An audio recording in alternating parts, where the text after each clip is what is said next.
Okay, we finally are asked if we want to play first, and yes, we do.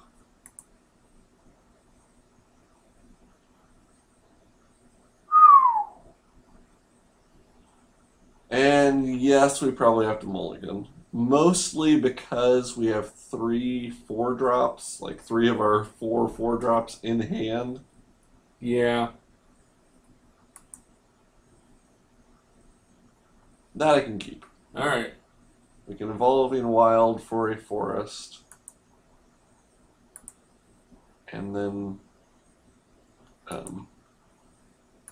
cast one of our scoring villagers next turn. Sure. Still not necessarily Ideal? No. Would really like to have a mountain.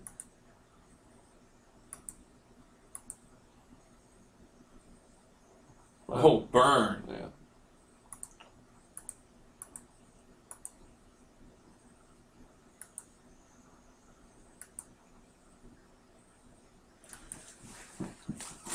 All right. Here. Oh, so we get the flip. That's cool. Of course, we don't have anything in our deck to really abuse that flip. It's an extra tower. It's an extra power. Right.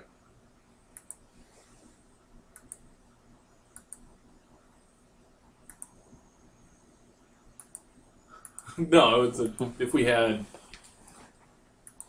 what's that card? Green Sun Zenith. Right. Got lots of green creatures in this deck. And he doesn't have anything to cast again. Huh. Well, we'll take our... Huh. All right.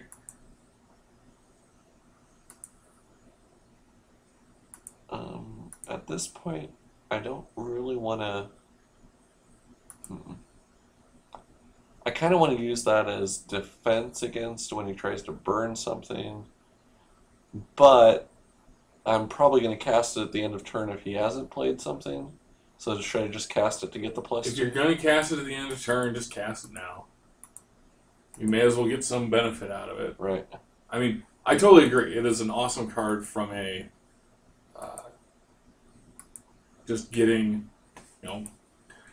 all sorts of nonsense from it. Right. But it doesn't really do you any good if it's, it's like, oh, can we cast it? No. What is this guy doing? Well, he built the worst deck in history, and then he has to sideboard in to win.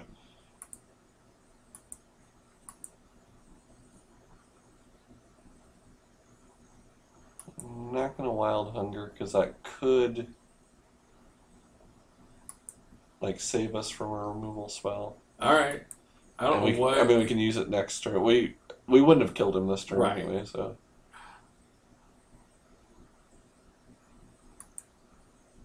That is so not... important? Yeah. I'm not even going to let him know that we have Wild Hunger. Fair enough.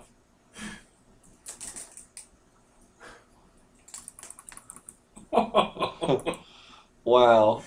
Our deck kind of sucked. And we won because his deck sucked more.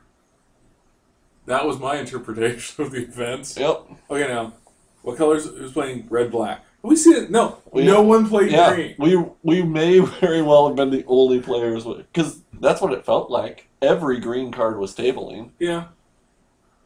Like, green sucks. Oh, really?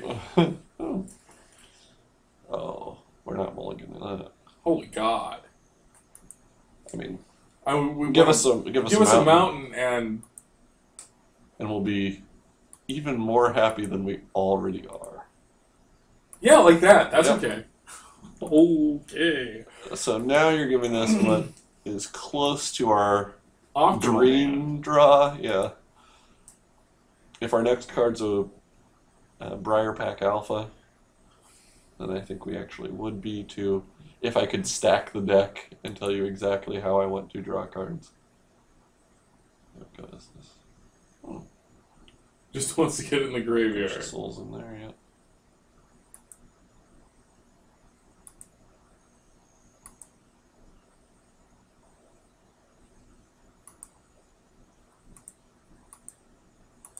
there's something to be said for putting him out, and since he gets the bonus from that, but since this guy has haste, Sure. and since he has nothing in play, No, man, I fully agree. now it'll be interesting to see whether the flashback from Lingering Souls, if that's his play. Yep.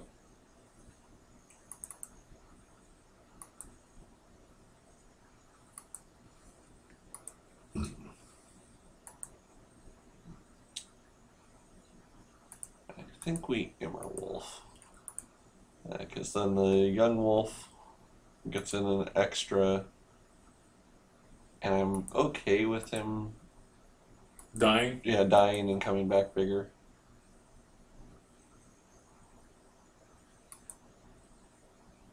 Because on his return, he won't trade with a spirit. We have the Wild Hunger as a possible surprise.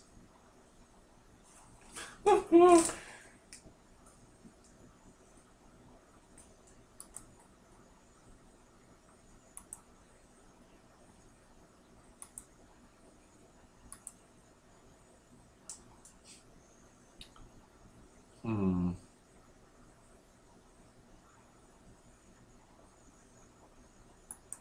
I could cast him Mm-hmm. and attack, and then but then he'd be a 3/2. Well, I'm doing it. It just gives me more damage that's getting through because he's not jumping something else. Yep. We're not that far, really.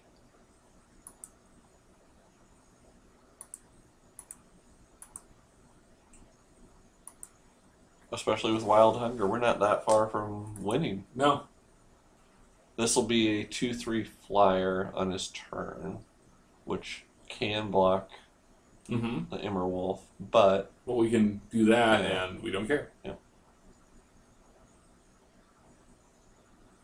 and if he doesn't cast something, then he will have to block that guy. Oh my god!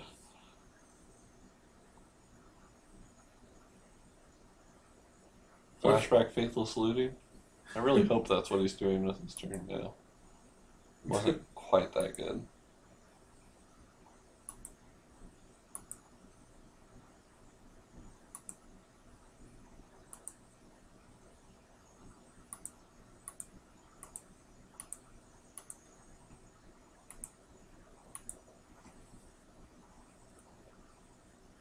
Now block the. Right. Well, now what I need to see.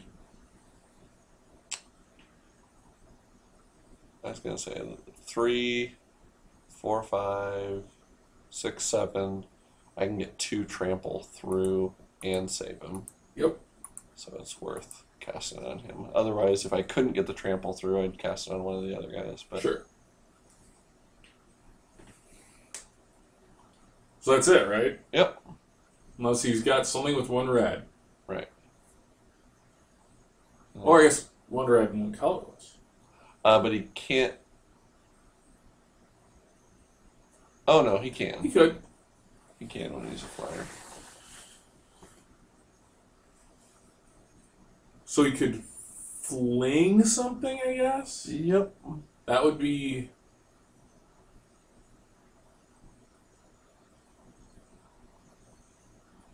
About the only.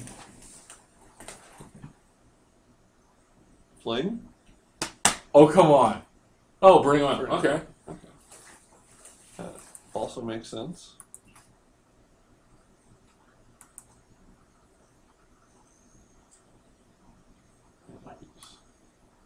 At 4, and we have the flashback on the Wild Hunger still.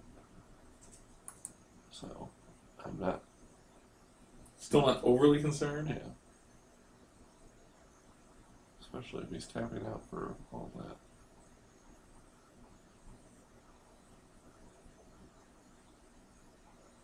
Okay, so maybe. No, he's conceding. Maybe? Is that what just happened? Yeah, because there's the Lord of Innistrad. Why does our thing say oh. Yeah, he conceded.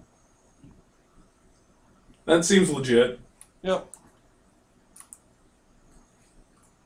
Okay, that may be the most ass-beating deck we've ever drafted. Yes, I completely agree. I can't think of a more convincing Serious. 3-0 draft win we've ever had, and we pulled a sword. Yeah. I mean, holy crap. I mean, did any of our matches go longer than, like, 5 minutes total? I don't think so. Wow. Okay, well, it was worth it. Those first 2 losses, we were just figuring out how to play around Lost in the Woods. And the answer is take all of the green cards. Yeah, and just build a unbelievably aggressive deck, and people... Although, you know, this is one of those things that I see over and over again with Magic. If people aren't ready for an aggressive deck, they just lose. Right, yeah. And people make the game tougher than it is in some ways. Mm-hmm. And I've heard the phenomenon of people, like if you build just an aggressive, simple, straightforward deck and give it to someone who's never played the game, like oftentimes they will beat you. There are people who like want to teach their wives to play or teach their friends to play, and they give them just kind of a, you know, here's a couple things with heavy creature deck with a few things with that a couple of combat tricks. Yeah. And they lose because short of a brilliant combo or a really good draw with control or whatever, just beating someone down, it's hard to avoid. It's just and then you're dead. So anyway, it's all right. It's so late and light draft we're your leaving. 7 and 7.2 7.2 for the win. Woot.